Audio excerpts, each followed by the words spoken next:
Man from the South. It was almost 6 o'clock, so I thought I'd buy a beer and go out and sit by the swimming pool and have a little evening sun. I went to the bar and got the beer and carried it outside and wandered down the garden. It was a fine garden, and there were plenty of chairs around the pool. There were white tables and huge, brightly coloured umbrellas and sunburned men and women sitting around in bathing suits. In the pool itself, there were 3 or 4 girls and about a dozen boys, all splashing about and making a lot of noise, and throwing a large rubber ball at one another. I stood watching them. The girls were English girls from the hotel. I didn't know about the boys, but they sounded American, and I thought they were probably young sailors from the American ship which had arrived in harbour that morning. I went over and sat down under a yellow umbrella, where there were 4 empty seats, and I poured my beer and settled back comfortably with a cigarette. It was pleasant to sit and watch the bathers splashing about in the green water. The American sailors were getting on nicely with the English girls.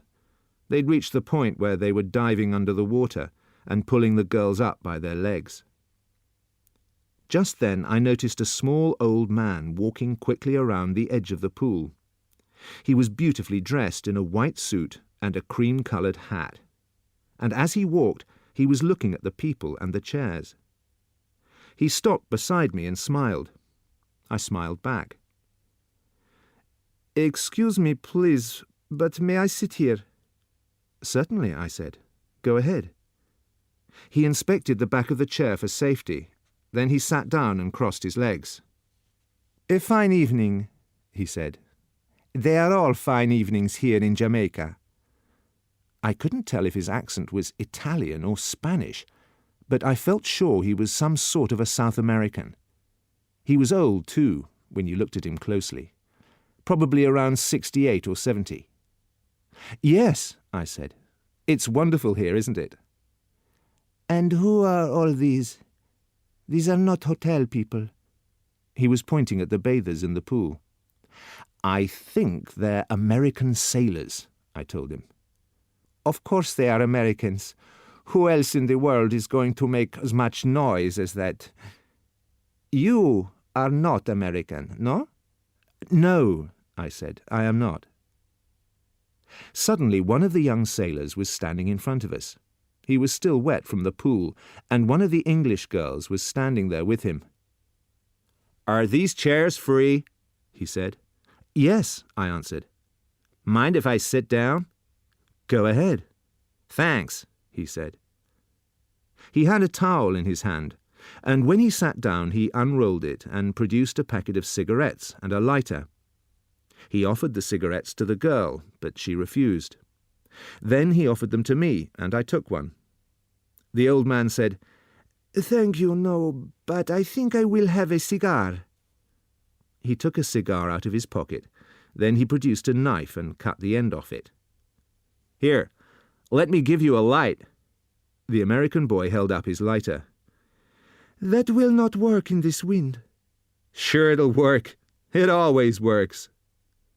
The old man removed the cigar from his mouth, moved his head to one side, and looked at the boy. "Always?" he said slowly. "Sure, it never fails. Not with me, anyway." "Well, well. So you say this famous lighter never fails. Is that what you say?" "Sure," the boy said. "That's right." He was about 19 or 20, with pale skin and a rather sharp nose. He was holding the lighter in his hand, ready to turn the little wheel. He said, "I promise you, it never fails." "One moment, please." The hand that held the cigar came up high as if it was stopping traffic. "Now just one moment." He had a curiously soft voice and kept looking at the boy all the time. He smiled. "Shall we not make a little bet on whether your lighter lights?" "Sure, I'll bet," the boy said. "Why not?" "You like to bet?" "Sure, I'll always bet." The man paused and examined his cigar. And I must say I didn't much like the way he was behaving. It seemed he was trying to embarrass the boy, and at the same time I had the feeling he was enjoying a private little secret. He looked up again at the boy and said slowly, "I like to bet too. Why don't we have a bet on this thing? A big bet." "Now, wait a minute," the boy said. "I can't do that. But I'll bet you $1. I'll even bet you 10, or whatever the money is over here." The old man waved his hand again. "Listen to me. Let's have some fun. We make a bet. Then we go up to my room here in the hotel, where there's no wind, and I bet you cannot light this famous lighter of yours 10 times, one after another, without missing once." "I'll bet I can," the boy said. "All right, good. We make a bet, yes?" "Sure. I'll bet you $10. No. I am a rich man, and I am a sporting man also. Listen to me. Outside the hotel is my car. It's a very fine car. An American car from your country. Cadillac." "Now, wait a minute." The boy leaned back and laughed. "I can't offer you anything like that. This is crazy." "It's not crazy at all. You strike the lighter successfully 10 times, and the Cadillac is yours. You'd like to have this Cadillac, yes?" "Sure, I'd like to have a Cadillac." The boy was still smiling. "All right, fine. We make a bet, and I offer my Cadillac." "What do I offer?" The old man said, "I never ask you, my friend, to bet something that you cannot afford. You understand?" "So, what do I bet?" "I'll make it easy for you, yes?" "Okay, you make it easy." "Some small thing you can afford to give away, and if you did lose it, you would not feel too bad, right?" "Like what?" "Like, perhaps, the little finger on your left hand." "My what?" The boy stopped smiling. "Yes, why not? You win, you take the car. You lose, I take the finger." I don't understand. How do you mean, you take the finger?" "I chop it off." "That's crazy. I think I'll just bet $10. Well, the old man said. "I do not understand. You say it lights, but you will not bet. Then we forget it, yes?" The boy sat quite still, staring at the bathers in the pool. Then he remembered that he hadn't lit his cigarette. He put it between his lips, opened the lighter and turned the wheel. It lit and burned with a small, steady yellow flame, and the way he held his hands meant that the wind didn't get to it at all. "Could I have a light too?" I said. "God, I'm sorry. I forgot you didn't have one." He stood up and came over to light my cigarette. There was a silence then, and I could see that the old man had succeeded in disturbing the boy with his ridiculous suggestion. He was sitting there very still, obviously tense. Then he started moving about in his seat and rubbing his chest and stroking the back of his neck. Finally, he placed both hands on his knees and began tapping his fingers against them. Soon he was tapping with one of his feet, too. "Now just let me check I understand," he said at last. "You say we go up to your room, and if I make this lighter light 10 times, one time after another, I win a Cadillac. If it misses just once, then I lose the little finger of my left hand. Is that right?" "Certainly. That is the bet. but I think you are afraid." "What do we do if I lose? Do I have to hold my finger out while you chop it off?" "Oh, no. That would not be good. And you might refuse to hold it out. What I would do is tie one of your hands to the table before we started, and I would stand there with a knife, ready to chop the moment your lighter missed." "How old is the Cadillac?" "How old? It is last year's. Quite a new car. But I see you are not a betting man. Americans never are." The boy paused for a moment, and he glanced first at the English girl, then at me. "Yes," he said suddenly, "I'll bet you." "Good!" The old man clapped his hands together. "Fine!" he said. "We will do it now. And you, sir," he turned to me, "you would perhaps be good enough to, what do you call it, to referee." "Well," I said, "I think it's a crazy bet. I don't like it very much." "Neither do I," said the English girl. It was the first time she'd spoken. "I think it's a stupid, ridiculous bet." "Are you serious about cutting off this boy's finger if he loses?" I said. "Certainly I am. Also about giving him my Cadillac if he wins. Come now. We will go to my room." "Would you like to put on some clothes first?" he said to the boy. "No," the boy answered. "I'll come like this." Then he turned to me. "I'd consider it a favor if you'd come along as a referee." "All right," I said. "I'll come along, but I don't like the bet." "You come too," he said to the girl. "You come and watch." The old man led the way back through the garden to the hotel. He was excited now, and that seemed to make him walk with more energy. "Would you like to see the car first? It's just here." He took us to a pale green Cadillac. "There it is, the green one. You like?" "That's a nice car," the boy said. "All right. Now we will go up and see if you can win her." We all went up the stairs and into a large, pleasant double bedroom.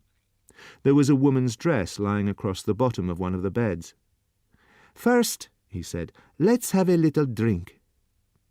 The drinks were on a small table in the far corner, all ready to be poured, and there was ice and plenty of glasses. He began to pour the drinks, and then he rang the bell, and a little later there was a knock at the door, and a maid came in. "Ah," he said, putting down the bottle and giving her a £1 note. "You will do something for me now, please.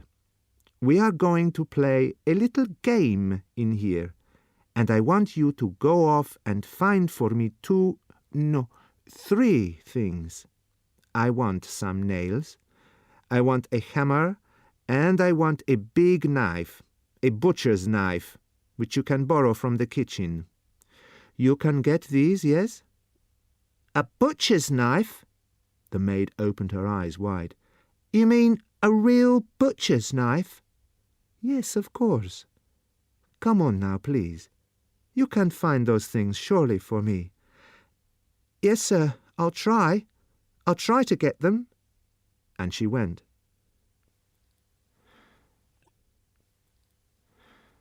The old man handed round the drinks.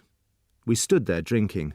The boy, the English girl, who watched the boy over the top of her glass all the time, the little old man with the colourless eyes standing there in his elegant white suit, drinking and looking at the girl. I didn't know what to think about it all. The man seemed serious about the bet, and he seemed serious about the business of cutting off the finger. But what would we do if the boy lost? Then we'd have to rush him to hospital in the Cadillac that he hadn't won. It would all be a stupid, unnecessary thing, in my opinion. "Before we begin," the old man said, "I will present to the referee the key of the car." He produced the key from his pocket and gave it to me. "The papers," he said, "and the insurance are in the pocket of the car." Then the maid came in again. In one hand she carried a butcher's knife, and in the other a hammer and a bag of nails. "Good! You got them all. Thank you, thank you. Now you can go." He waited until she had gone. Then he put the things on one of the beds and said, "Now we will prepare ourselves, yes?" The old man moved the little hotel writing desk away from the wall and removed the writing things. "And now," he said, "a chair." He picked up a chair and placed it beside the table. "And now the nails. I must put in the nails." He fetched the nails and began to hammer them into the top of the table. We stood there, the boy, the girl, and I, watching the man at work. We watched him hammer 2 nails into the table, about 15 centimetres apart, allowing a small part of each one to stick up. Then he tested that they were firm with his fingers. Anyone would think that he had done this before, I told myself. He never hesitated. Table, nails, hammer, knife. He knows exactly what he needs and how to arrange it. "And now," he said, "all we want is some string." He found some string. "All right. At last we are ready. Will you please sit here at the table?" he said to the boy. The boy sat down. "Now place the left hand between these 2 nails. The nails are only so that I can tie your hand in place." "All right, good. Now I tie your hand securely to the table. Like that." He tied the string around the boy's wrist, then several times around the wide part of the hand. Then he tied it tightly to the nails. When he finished, it was impossible for the boy to pull his hand away, but he could move his fingers. "Now, please, make a fist, all except for the little finger. You must leave the little finger sticking out, lying on the table." "Excellent, excellent. Now we are ready. With your right hand, you light the lighter. But one moment, please." He hurried over to the bed and picked up the knife. He came back and stood beside the table with the knife in his hand. "We are all ready," he said. "Mr. Referee, you must say when to begin." "Are you ready?" I asked the boy. "I'm ready." "And you?" to the old man. "Quite ready," he said, and he lifted the knife up in the air and held it there about 60 centimetres above the boy's finger, ready to cut. The boy watched it, but he didn't react, and his mouth didn't move at all.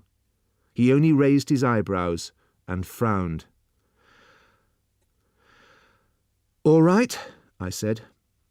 "Go ahead." The boy said, "Will you please count aloud the number of times I light it?" "Yes," I said, "I'll do that."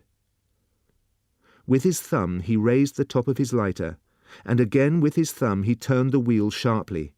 There appeared a small yellow flame. "1," I called. He didn't blow the flame out. He closed the top of the lighter on it and waited for perhaps 5 seconds before opening it again. He turned the wheel very strongly, and once more there was a small flame. 2. No one else said anything. The boy kept his eyes on the lighter. The man held the knife up in the air, and he too was watching the lighter.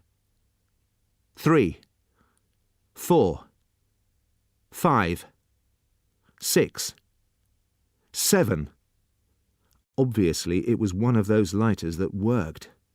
I watched the thumb closing the top down onto the flame. Then a pause. Then the thumb raising the top once more. The thumb did everything. I took a breath, ready to say 8. The thumb turned the wheel. The little flame appeared. 8, I said. And as I said it, the door opened. We all turned, and we saw a woman standing in the doorway. A small black-haired woman, rather old, who stood there for about 2 seconds, then rushed forward shouting, "Carlos! Carlos!" She grabbed his wrist, took the knife from him, threw it on the bed, took hold of the man by his jacket, and began shaking him with great strength, talking to him fast and loud and fiercely all the time in some Spanish-sounding language. She pulled the old man across the room and pushed him backwards onto one of the beds. "I am sorry," the woman said. "I am so terribly sorry that this should happen." She spoke almost perfect English. "It is too bad," she went on. "I suppose it is really my fault. For 10 minutes I left him alone to go and have my hair washed, and I come back, and he is doing it again." The boy was untying his hand from the table. The English girl and I stood there and said nothing. "He is a danger to others," the woman said. "Where we live at home, he has taken altogether 47 fingers from different people, and he has lost 11 cars. In the end, they threatened to put him away somewhere. That's why I brought him up here." "We were only having a little bet," whispered the old man. "I suppose he bet you a car?" the woman said. "Yes," the boy answered. "A Cadillac." "He has no car. It's mine. And that makes it worse," she said. "He has bet you when he has nothing to bet with. I am ashamed and very sorry about it all." She seemed a very nice woman. "Well," I said, "then here's the key to your car." I put it on the table. "We were only having a little bet," whispered the old man again. "He hasn't anything left to bet with," the woman said. "He hasn't a thing in the world. Not a thing. In fact, I myself won it all from him a long time ago. It was hard work, but I won it all in the end." She looked up at the boy and she smiled, a slow, sad smile. And she came over and put out a hand to take the key from the table. I can see it now, that hand of hers. It had only one finger on it, and a thumb.